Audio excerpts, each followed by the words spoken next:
Yep. There's a lot of young men now, young women, that require that discipline. What kind of advice would you give them, practical advice? Yeah, I think that you have to live. There's a lot of practical advice I can give. In terms of the religious sense, I would say you need to live like God is always watching.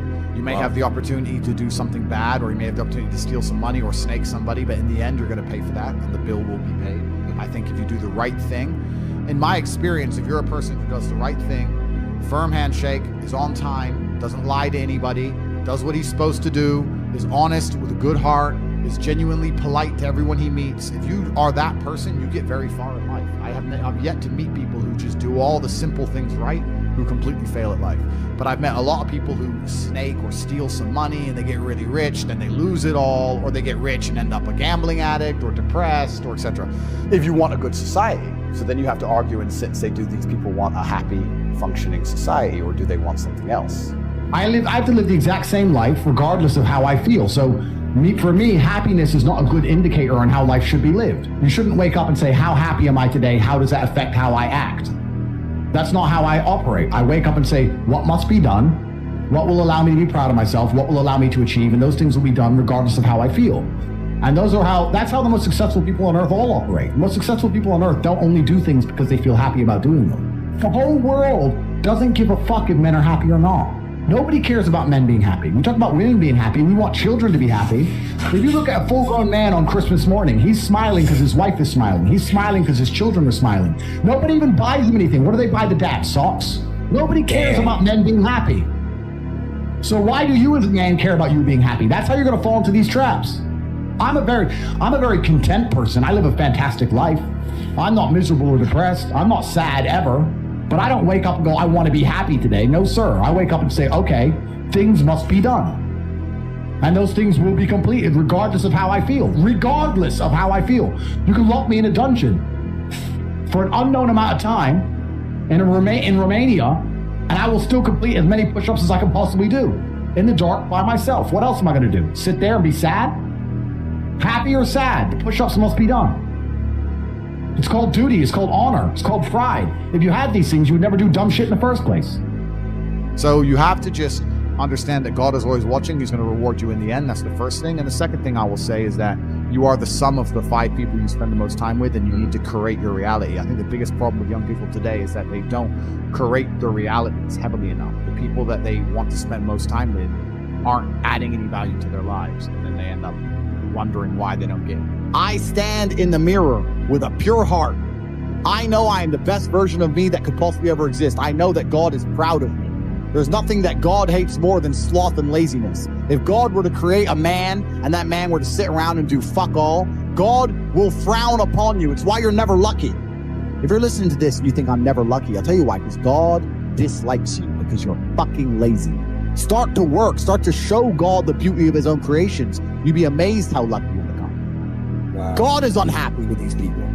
And inside their hearts, they're unhappy. We talk about depression, anxiety, all those things you mentioned really earlier on this podcast. That comes from self-loathing. You loathe your own weakness. You loathe your own laziness. This is what all of these things are. It's so easy to win if you can control your own mind. It seems that nobody fucking can. If you cannot control your own mind, then you are just a feather in the wind of life, because your own mind is the only thing you can control. You can't control the weather. Right. You can't control other people. You can't even control whether your heart stops beating. You might have a heart attack tomorrow. You can't control anything besides what you think. If you cannot control your own mind, then you go through life with zero control, zero influence. You can't control anything. You're just a feather in the wind, waiting for life to blow you from happy place to sad place to happy place to sad place, completely hoping on the gods to be fortunate to you, because if any genuine discomfort comes your way, you're fucked.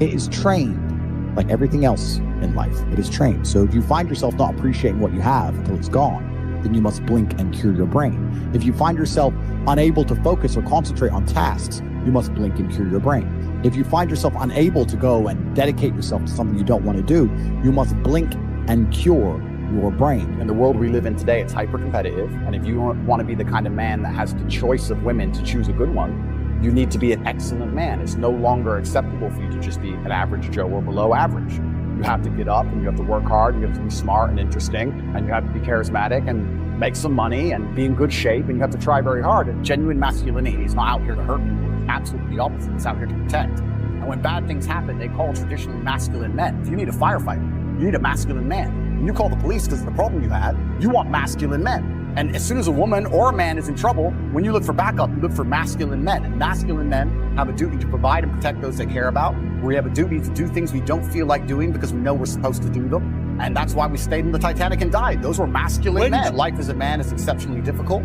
I say the most beautiful and the most terrifying thing about being a man is you're born without value. Society doesn't care about you. You're only going to be cared about based on how useful you are. You have the chance to build yourself up and become a superhero if you're prepared to do the hard work and be indefatigable enough to never quit. But if you're going to stand around and wait for a handout, nobody's going to ever respect you. I think that a lot of people have forgotten about how difficult and how competitive it is as a man. We're always in constant competition with each other. And it's your duty as a man to stand up and say, I want to be as important and strong and good-hearted and God-fearing as possible. And I need to work hard to achieve those things. Look at it. That's how life should be. You should have a duty to your ancestors. I was instilled with a duty for a very long time to honor my ancestors through achievement. And I was told from a very young age that the only thing your ancestors are interested in is achievement. Even to this day, when I do podcasts, people repeatedly talk about my father. If I wasn't successful, he wouldn't be spoken about anymore. He died 9 years ago, and he was a good chess player, but no one's really that interested in chess. The reason he lives on is because I'm so monumentally successful that people are interested in my origin story. He is mentioned. The reason I will live forever is because my son will be so monumentally successful that they'll talk about how he could have been such a perfect specimen of man, how he was raised, and they will mention me. If you give a shit about your ancestry, and if you give a fuck about your family, and you're not a selfish person, and you want them to exist out in the ether for reality, for the eternity of reality, it is your duty to be successful. A traditionally masculine man does things he doesn't feel like doing because it is his duty to do them. He charges into the burning building because it is his duty, not because he feels like it, because it is his duty. Men who do not control their emotions are dangerous. If you find a man who is stoic, he's not going to hurt people. He's going to sit and think about his actions very carefully, and he's going to be a good man who protects and provides for his family. You find a man who just acts out on impulse and does whatever he feels like, you're going to find a dangerous man. You need to be teaching stoicism. You need to be teaching young men to understand that the world is very, very difficult. It's hard to be a man. You're going to feel bad sometimes. You just suck it up and perform anyway. Not to sit there and cry your eyes out. This is what God wants from us, from all of us. It doesn't matter what the adversary is. It doesn't matter how much you're hurt by it. You need to allow it to motivate you to push harder and show your power and show your resilience. I have very much understood that when bad things happen to me, this is a lesson from the universe or from God or from the Creator to stand up and show who I am and who I can be, and to take all of the pain and anguish and disappointment and heartbreak and all of this and turn it into a force I can use for good and to make myself a better person. And I think if you don't approach life this way, that you're always going to struggle, because life is hard for everybody. It's going to be hard. It doesn't matter who you are or what you do. You need to be resilient to it. If you're just any man who's out there in the world today, you need to look at some problems that need solving, either for yourself or for society, and find a way to fix them. And I think that you should just adopt some problems and try and fix them. It doesn't matter what it is. You can just try and fix the litter in your area, or you can try and get a six-pack or whatever you want. So if you love your family and you love your last name and you're proud of yourself, then you have a duty to be massively, monumentally successful, to show homage to your ancestors. I find it amazing there are people out here today who are going to sit and say, oh, I'm sad, I'm too depressed, I don't want to work hard. Do you understand that only 200 years ago, there were peasants out working a field, starving, surviving the Black Death, surviving the plague, struggling to exist just to reproduce, so that 200 years later, you can be the end of their bloodline, for you to sit on your ass and do fucking nothing. Like, you're a fuck up. You're fucking up your entire bloodline of your entire ancestry. You owe these people things. They went through hell for you to exist. You have a debt, you have a duty to pay. You have to be the best possible version of yourself. And the same to God. God loves people who try. God loves people who work hard. It's amazing if you try your very best all the time, what God will give you. He'll give it to you, anything you want, if you actually try. Not convincing yourself you try, actually try. They're different things. Disappearing from society. It used to be like, I am Andrew, son of Emery. It was all about who you're a son of. Yes. Right? And it's all vanishing now. Yeah. But you have a legacy you can build. And I love the fact that when I was growing up, when my dad walked into a chess tournament, people were scared because his name was said, and they were fearful of his last name. And now people are fearful of the last name again because of me, and they will be again because of my son. And this is the beauty of life as a man. And one of the most terrifying but also gratifying things of life as a man is that we're all born relatively valueless. I don't think women are born that way. A woman, if she's born, especially if she's attractive, has an innate value. People just want her no matter what. But as a man, if you're not an important man, nobody gives a fuck about you, and they're never going to care. So you have to build yourself from the ground up, and that's scary for a lot of people, but it's also a massive opportunity. You can decide if you want to be a famous musician or a nice sensitive poet or a painter or a kickboxing world champion or a businessman. You get to decide on all the different characters in the video game. You can choose, who do I want to be? And then if you actually try, you can become it. Isn't that amazing? You can wake up and go, you know what? I want to be this kind of guy.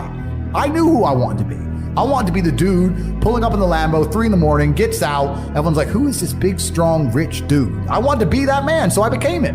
And if you don't want that, if you want to go be a musician and play guitar and get a bunch of chicks and chill in Bali and smoke weed, whatever, go, you can choose your character and build it. And there's also some universal constants. Like a lot of people don't have the ability to understand the compounding effect of doing the right thing time after time. Even if you start a new business and you don't know what to do, I guarantee if you're always on time, if you're a builder and you're always on time, take the basic shit, just be on time. Yeah. Over time, you may think, oh, I was just on time, no one notices. Trust me, across 10 years, that's the difference between being a successful builder and not being a successful builder. Just stick to the absolute basics and do the right thing and know what you're supposed to do.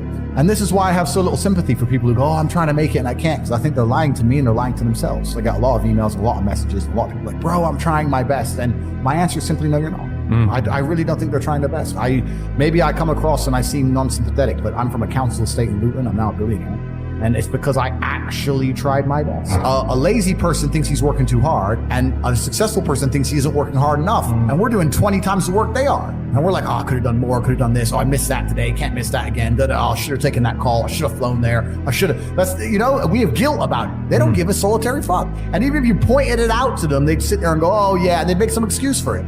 It's the brutal arrogance of people. It's like, if you're not going to take any action at all after 2 hours of being educated, then you're going to just stay a loser. Yeah, 100%. That's the reality.